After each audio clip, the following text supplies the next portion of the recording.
నమస్తే, నేను మీ Gopi. Welcome back to మనం టీవీ. ఇది ఒక దారుణ ఘటన అని చెప్పుకోవచ్చు. ఎందుకంటే డిసెంబర్ 31 నాడున సూర్యాపేట జిల్లా నూతనకల్ అదే ఊర్లో పోలీసులు అతి కిరాతకంగా ఒక వ్యక్తిని అయితే కొట్టడం జరిగింది. ఆరు బయట ఒక వ్యక్తి కూర్చొని ఉంటే ఆ వ్యక్తిని తీసుకెళ్లి అతి కిరాతకంగా పోలీసులు అయితే కొట్టడం జరుగుతుంది. సో మనకి దానికి సంబంధించిన విజువల్స్ కూడా ఉన్నాయి.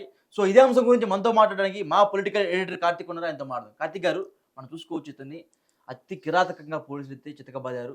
ఇతను ఒక ఎస్సీ సామాజిక వర్గం చెందిన వ్యక్తి. సో అలాంటి వ్యక్తిని అతను ఎంత బాగా కొట్టారా, లేకపోతే ఏమైనా తప్పు చేస్తే కొట్టారా అతన్ని? ఇప్పుడు ఏ సమాజ వర్గానికి సంబంధించిన వ్యక్తి అయినా ఫస్ట్ మనిషి. ఎస్. ఆ మనిషిని కొట్టడానికి ఎవరికి హక్కు లేదు, పోలీసులతో సహా. ఉమ్.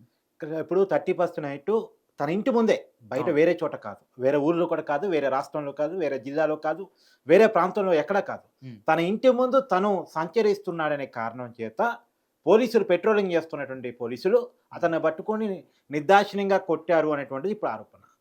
ఆరోపణ ఇది కనబడుతుంది కదా. అదే ఎస్ ఎస్ ఎస్ చితకబాదారు. అయితే అలా కొట్టే హక్కు పోలీసుకి ఎక్కడుంది?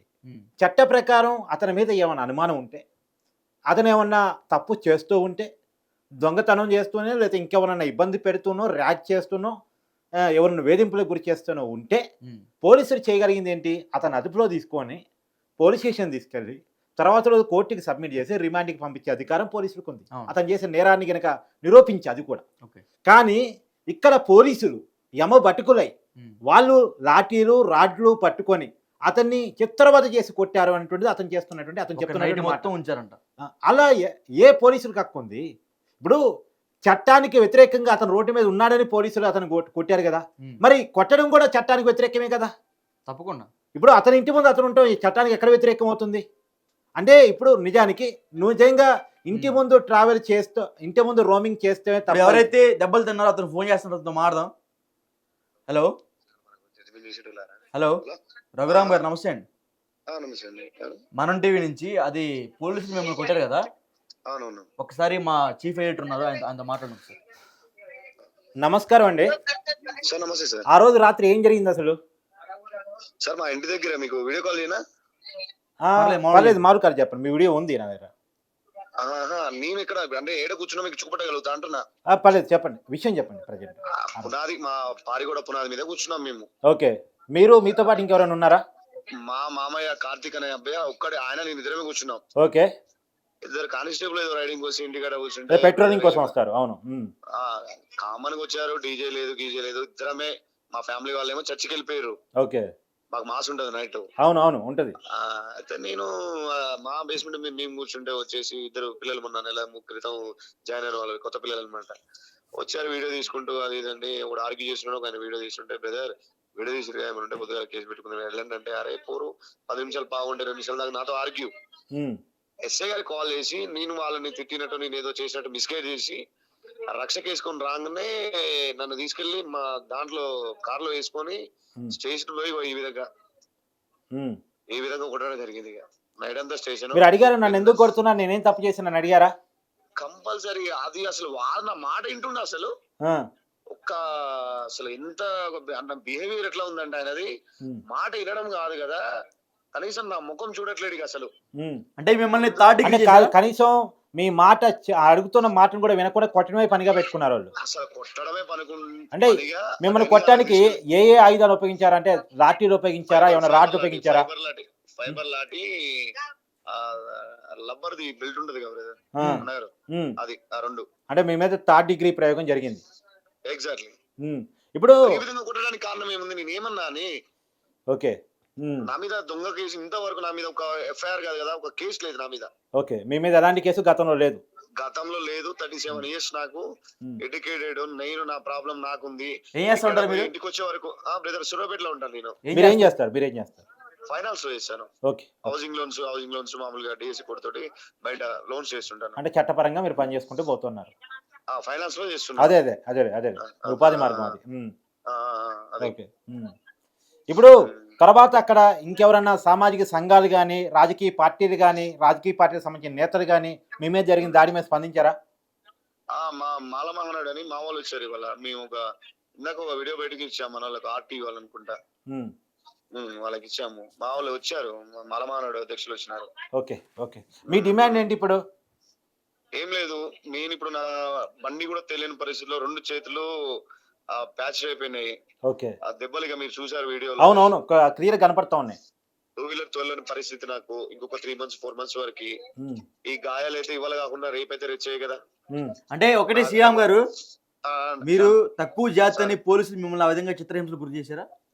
సార్ మీరు తక్కువ జాతి అని పోలీసులు మిమ్మల్ని ఆ విధంగా చిత్రహింసలు గురి చేశారా? ఏమో మేబీ కావచ్చు, ఆయన కూడా ఎస్ఐ గానీ నాకు కావచ్చు, నాకు తెలియదు మరి అది. ఓహో, అతను అలా కూడా అనుకోని నా మీద ఉమ్. అంటే ఎస్ఐ గారు, కానిస్టేబుల్ కాదు. అదేలేండి, అదేలేండి, అదే. ఎస్ఐ గారు అట నాకు తెలియదు. ఇప్పుడు మిమ్మల్ని కొట్టే సమయంలో ఎవరెవరు ఉన్నారు? కానిస్టేబుల్ ఉన్నారు, 2 ఎస్ఐ. ఎస్ఐ కూడా ఉన్నారా? వాళ్ళ పేర్లు చెప్పరా ఒకసారి? ఉమ్. వాళ్ళ పేర్లు. వాళ్ళ పేర్లు. మహేందర్ నాథ్ ఎస్ఐ, ఉమ్, మహేందర్ నాథ్ ఎస్ఐ, ఉమ్, నవీన్ రెడ్డి కానిస్టేబుల్, ఉమ్. ఇంకోటి మనోజ్ కానిస్టేబుల్. ఓకే. సరే మీరు హ్యూమన్ రైట్స్ ఏమైనా ఎన్హెచ్ఆర్సీకి ఏమైనా ఫిర్యాదు చేసే ఆలోచన ఉందా? రేపు వెళ్తున్నాం. రేపు వెళ్తున్నారు. ఓకే. మీకు న్యాయం జరిగింది, మీకు అండగా మనం టీవీ ఉంటుంది, మీతో ఉంటాం మేము ఖచ్చితంగా. మీరేం కంగారు పడద్దు, భయపడద్దు, మీకు అండగా ఉంటాం. ఈ సమాజంలో బాధితుల పట్ల ఎలాంటి పెద్దవాళ్ళు ఉన్నా సరే మీకు సపోర్ట్గా ఉండే విషయంలో ఏమాత్రం వెనకబాటు పడేది ఉండదండి. ఖచ్చితంగా మీకు అండగా మేము ఉంటాం, ఇబ్బంది పడద్దు, ధైర్యంగా ఉండండి, ఏమీ కాదు. ఓకే. సో అదే చూసారు కదా గోపి, ఎంత చెప్పండి. దారుణంగా ఏంటంటే ఉమ్, కేవలం ఇంటి ముందు ప్రహరీ గోడ మీద కూర్చున్నాడు. ఉమ్. అక్కడ తప్పేంటి? అంతే కదా, తప్పేంటి అంటున్నాను. తప్పేంటి? ఉమ్, ఇప్పుడు పోలీసులు మహా అంటే మీ ఇల్లు మీదేనా, ఉమ్, మీ ఆధార్ కార్డు చూపించండి, ఉమ్, మీ రేషన్ కార్డు చూపించండి, ఇంకేదైనా ఐడి ప్రూఫ్ అంటే చూపించండి ఉమ్, అని చెప్పి అడగాలి. Yes. లేదు ఇతర కేసులు ఉంటే ఆ కేసుల గురించి మాట్లాడాలి. ఉమ్. అతని మీద గతంలో కూడా అనేక కేసులు ఉంటే మాట్లాడాలి. అవును. ఒకవేళ నిజంగానే అతను తప్పు చేస్తున్నాడు అనుకో, ఉమ్, అతను తీసుకెళ్లి స్టేషన్ తీసుకెళ్లి విచారించే హక్కు వరకు ఉంటుంది, కొట్టే హక్కు ఉండదు. అవును. కొట్టే హక్కు పోలీసులకు లేదు. చట్టాన్ని చేతిలోకి తీసుకోవడానికి పూర్తిగా చట్ట దుర్వినియోగం చేయడం. సరే, అసలు ఏది వీడియో ఒకసారి దారుణం. చేతులు మనం ఇతను వీడియో ఇప్పుడు చూసినప్పుడు అదే పోలీసు వాళ్ళని ఎవరన్నా తిడితే లేదా కొడితే అతను మనం చూసుకోవచ్చు, చేతి నిండా కావచ్చు లేదా తొంటి మీద కావచ్చు, విపరీతమైన రక్తం ఇప్పటికీ కారుతా ఉంది. అతి దారుణంగా పోలీసులు ఇతని మీద చిత్రహింసలు గురి చేసే విధంగా కొట్టారు అతను. ఈ మధ్య ఒక 2 పొలిటీషియన్స్ అరెస్ట్ చేశారు. ఉమ్, కౌశిక్ రెడ్డి, ఎర్రోల శ్రీనివాస్. అవును. ఎందుకు అరెస్ట్ చేశారంటే పోలీస్ స్టేషన్కి వచ్చి పోలీసులతో దుర్భాషలాడారు, ఉమ్, వాళ్ళ పోలీసులు విధులను అడ్డుకున్నారు అని చెప్పి అరెస్ట్ చేశారు. ఉమ్, ఇప్పుడు అరెస్ట్ చేశారు కదా, ఎందుకు? పోలీసులు విధులు అడ్డుకున్నారని. ఉమ్, ఇప్పుడు సామాన్యుని వీళ్ళు అడ్డుకున్నారు, సామాన్య చిత్రహింసలు పెట్టారు కదా, ఉమ్. వీళ్ళు ఎంతమందిని అరెస్ట్ చేయాలి, ఎంతమందిని ఉద్యోగాలను తీసేయాలి? సస్పెండ్ చేయాలి, డెఫినెట్ గా ఖచ్చితంగా సస్పెండ్ చేయాలి. అధికారులను ఇప్పుడు సస్పెండ్ చేయాలి. హోం మంత్రి ల్యాండ్ ఆర్డర్ కూడా ముఖ్యమంత్రి రేవంత్ రెడ్డి గారి చేతుల్లోనే ఉంది కాబట్టి నేను రేవంత్ రెడ్డి గారిని అడగదలుచుకున్నాను, సార్ ఇది కరెక్టా, ఇది ఫ్రెండ్లీ పోలీసింగ్ అంటారా, వీళ్ళ మీద ఎలాంటి చర్యలు తీసుకోపోతున్నారు సమాజానికి చెప్పండి. ఒక దళిత వ్యక్తి మీద అత్యంత దారుణంగా ప్రవర్తించినటువంటి ఈ పోలీసులు, మానవీయత లేనటువంటి ఈ పోలీసులు, ఫ్రెండ్లీ పోలీసింగ్ చేయనటువంటి ఈ పోలీసుల మీద ఎలాంటి చర్యలు తీసుకుంటారు అనేటువంటిది ఓపెన్ సమాజానికి చెప్పండి సార్. ఫైబర్ లాఠీలు బెల్ట్లతో అతి చిత్రహింస గురి చేసి కూడా అతను కొట్టారు. అతన్ని కొట్టిన వాళ్ళు ఖచ్చితంగా అందరూ ఇప్పుడు suspend అవ్వాలి. నిజంగా ఇది మా డిమాండ్. రాత్రి పూట ఇంటి ప్రహరీ గోడ మీద కూర్చోవడమే తప్పైతే అర్ధరాత్రి పూట తాగి ఎంతమంది సెలబ్రిటీ బాబులు, డబ్బున్న బాబులు రోడ్ల మీద తిరుగుతూ ఇష్టారాజ్యంగా ప్రవర్తిస్తున్నారో తెలుసా? మరి వాళ్ళ పట్ల కూడా పోలీసులు ఇంతే చిత్తగొట్టే పని చేస్తారా? అసలు ఎప్పుడు లాఠీ చార్జ్ చేయాలి, ఎవరి ఆదేశాలతో చేయాలి, ఏ పరిస్థితుల్లో చేయాలో మీకు అసలు చట్టం మీద ఐడియా ఉందా? పోలీసులు నేను అడగదలుచుకున్నాను. మీకున్న హక్కు ఏంటి, మీరు చేసిన పనేంటి, మీకున్న హక్కు ఏంటి? అసలు మీకు అక్కడ ఇబ్బందికరంగా ఉంటే నోటీసులు ఇచ్చి తర్వాత రోజు మార్నింగ్ స్టేషన్ రమ్మని చెప్పే రైట్ మాత్రమే మీకుంది. తప్పనిసరి పరిస్థితుల్లో అదుపు తీసుకొని స్టేషన్ తీసుకెళ్ళి తర్వాత రోజు కోర్టులో రిమాండ్ చేసే అంటే కోర్టులో సబ్మిట్ చేసేంత వరకే మీకు హక్కు ఉంది. మీకు ఒక వ్యక్తిని కొట్టే హక్కు చట్టం మీకు ఇవ్వలేదు. ఇవ్వనటువంటి పని మీరు ఎలా చేస్తారు? మిమ్మల్ని ఇలానే తిరితే, మిమ్మల్ని ఇలానే కొడితే మీ పరిస్థితి ఏంటి? మీరు గుర్తుపెట్టుకోండి. మీరు మహా అంటే పోలీస్ స్టేషన్ ఎంతమంది ఉంటారు, కానీ సామాన్యులు మొత్తం తిరగబడితే మీ పరిస్థితి ఏంటి? ఒక విషయం మీరు గుర్తుపెట్టుకోండి, మీకు వస్తున్న జీతాలు సామాన్యులు కట్టే ట్యాక్స్ల భాగం. మీకు ప్రజా రక్షకులుగా జీతాలు ఇచ్చి జనం ఉంచుకున్నారు. జనం మీద కొట్టడానికి కాదు మిమ్మల్ని పెట్టుకుంటుంది.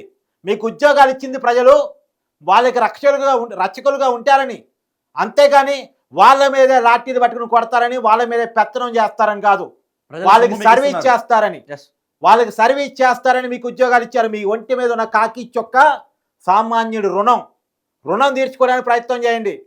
లాఠీలు పట్టుకొని మీరెవరు కొట్టడానికి అసలు మీకే హక్కు ఉందని కొడతారు? అంటే చేతనైతే చట్టాన్ని రక్షించండి, చేత కాకపోతే ఉద్యోగం అనుకుని ఇంట్లో కూర్చోండి. What this nonsense? ఒక పోలీస్ జాబ్ కోసం ఇప్పటికీ ఒక నిరుద్యోగులు తండాలు పడుతున్నారు హైదరాబాద్ అశోక్ నగర్ ఏరియాకెళ్ళి. మీకు జాబు ఉంది కానీ ఈ విధమైన పోగొళ్ళు కాదు.